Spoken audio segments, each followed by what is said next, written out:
Assalamualaikum warahmatullahi wabarakatuh. Perkenalkan, nama saya Ramadhani, peserta Latsar CPNS 2022, golongan 3, angkatan 12, kelompok 3. Pada kesempatan ini, saya akan membahas tentang implementasi sistem merit dalam manajemen ASN. Tugas individu 1, agenda 3, PPSDMD Provinsi Kalimantan Selatan. Yang pertama, kita akan membahas tentang grand design pembangunan ASN. Sistem merit dalam sejarah dunia sendiri sudah cukup lama dilaksanakan. Yang pertama oleh negeri Tiongkok, yaitu ujian terbuka kompetitif untuk rekrutmen aparatur negaranya sudah dilaksanakan sejak abad 200 sebelum Masehi pada era dinasti Han.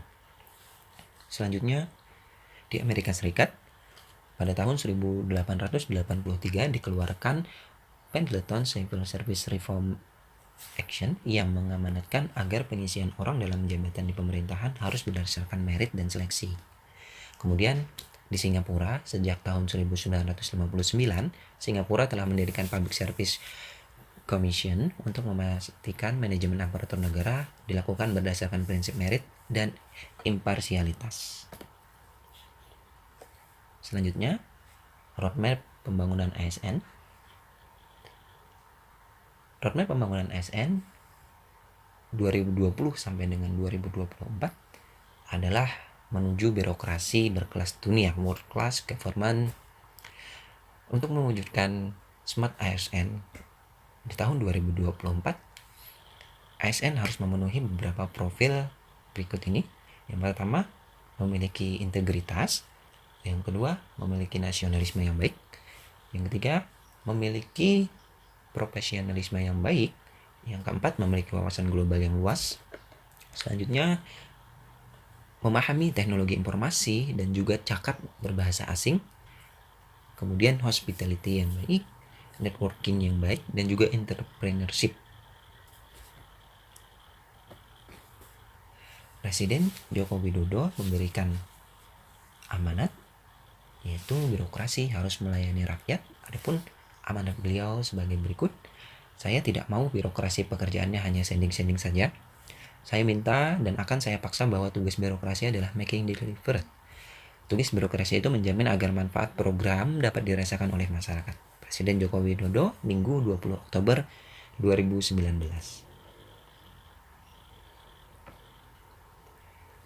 Yang kedua, sistem merit manajemen ASN.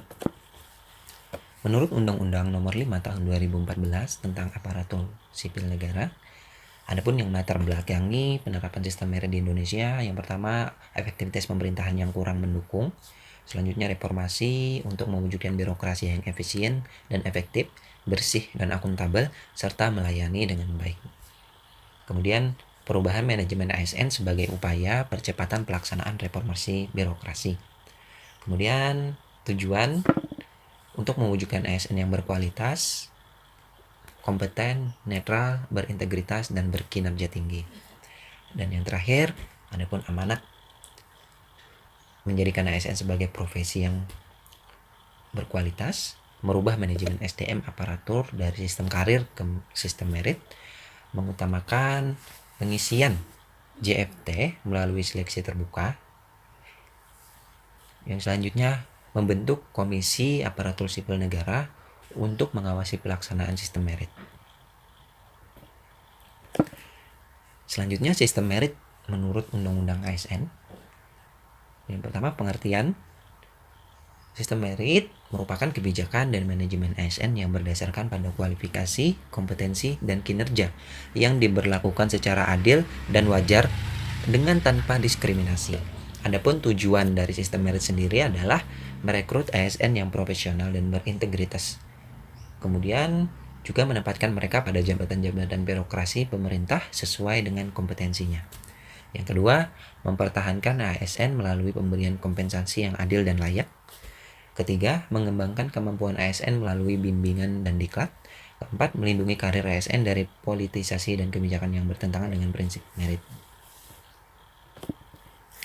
Ada 8 aspek penilaian penerapan sistem merit manajemen ASN. Yang pertama adalah perencanaan kebutuhan. Yang kedua, proses rekrutmen pengadaan sumber daya manusia di lingkungan birokrasi. Yang ketiga, pengembangan karir. Yang keempat, promosi dan mutasi. Yang kelima, manajemen kinerja. Yang keenam, penggajian, penghargaan, dan disiplin. Yang ketujuh, perlindungan dan pelayanan. Yang kedelapan, sistem informasi. Output penilaian penerapan sistem merit manajemen ASN terdapat 3 output. Yang pertama, penerapan sistem merit manajemen ASN. Pemetaannya menunjukkan tingkat penerapan sistem merit dalam manajemen ASN di masing-masing instansi pemerintah di pusat dan daerah. Yang kedua, rekomendasi kebijakan untuk meningkatkan kualitas penerapan sistem merit dalam manajemen ASN di masing-masing instansi pemerintah di pusat dan daerah.